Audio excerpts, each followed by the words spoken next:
Hi everyone, welcome back to my Bible reading channel where my goal is to bring the Word of God to as many people as possible. So let's pick up where we left off in John chapter 15. I am the true grapevine, and my Father is the gardener. He cuts off every branch of mine that doesn't produce fruit, and he prunes the branches that do bear fruit, so they will produce even more. You have already been pruned and purified by the message I have given you. Remain in me, and I will remain in you. For a branch cannot produce fruit if it is severed from the vine, and you cannot be fruitful unless you remain in me. Yes, I am the vine, you are the branches. Those who remain in me and I in them will produce much fruit. For apart from me, you can do nothing. Anyone who does not remain in me is thrown away like a useless branch and withers. Such branches are gathered into a pile to be burned.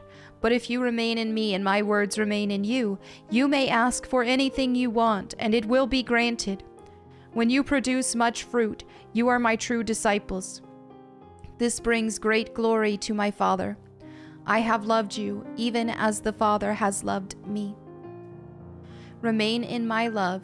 When you obey my commandments, you remain in my love, just as I obey my Father's commandments and remain in his love. I have told you these things so that you will be filled with my joy. Yes, your joy will overflow.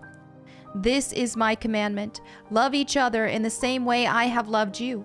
There is no greater love than to lay down one's life for one's friends. You are my friends if you do what I command. I no longer call you slaves because a master doesn't confide in his slaves. Now you are my friends, since I have told you everything the Father told me. You didn't choose me, I chose you. I appointed you to go and produce lasting fruit, so that the Father will give you whatever you ask using my name. Using my name. This is my commandment, love each other. If the world hates you, remember that it hated me first.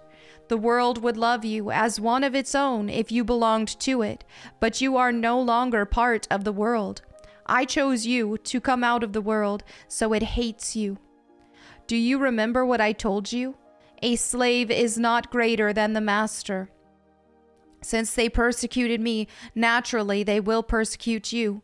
And if they had listened to me, they would listen to you.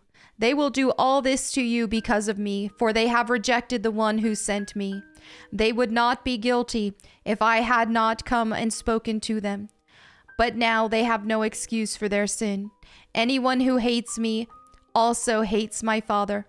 If I hadn't done such miraculous signs among them that no one else could do, they would not be guilty.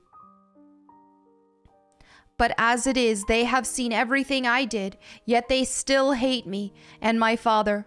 This fulfills what is written in their scriptures. They hated me without cause. But I will send you the Advocate, the Spirit of truth. He will come to you from the Father and will testify all about me. And you must also testify about me because you have been with me from the beginning of my ministry. John chapter 16. I have told you these things so that you won't abandon your faith, for you will be expelled from the synagogues, and the time is coming when those who kill you will think they are doing a holy service for God. This is because they have never known the Father or me. Yes, I'm telling you these things now, so that when they happen, you will remember my warning. I didn't tell you earlier because I was going to be with you for a while longer. But now I am going away to the one who sent me, and not one of you is asking where I am going. Instead, you grieve because of what I've told you. But in fact, it is best for you that I go away, because if I don't, the Advocate won't come. If I do go away, then I will send him to you. And when he comes, he will convict the world of its sin and of God's righteousness, and of the coming judgment. The world's sin is that it refuses to believe in me. Righteousness is available because I go to the Father, and you will see me no more. Judgment will come because the ruler of this world has already been judged. There is so much more I want to tell you, but you can't bear it now. When the Spirit of truth comes, he will guide you into all truth. He will not speak on his own, but will tell you what he has heard. He will tell you about the future. He will bring me glory by telling you whatever he receives from me. All that belongs to the Father is mine. This is why I said the Spirit will tell you whatever he receives from me. In a little while you won't see me anymore, but a little while after that you will see me again. Some of the disciples asked each other, "What does he mean when he says in a little while you won't see me, but then you will see me, and I am going to the Father? And what does he mean by a little while? We don't understand." Jesus realized they wanted to ask him about it, so he said, "Are you asking yourselves what I meant? I said in a little while you won't see me, but a little while after that you will see me again. I tell you the truth, you will weep and mourn over what is going to happen to me, but the world will rejoice. You will grieve, but your grief will suddenly turn to wonderful joy. It will be like a woman suffering the pains of labor. When her child is born, her anguish gives way to joy because she has brought a new baby into the world. So you have sorrow now, but I will see you again. Then you will rejoice, and no one can rob you of that joy. At that time, you won't need to ask me for anything. I tell you the truth.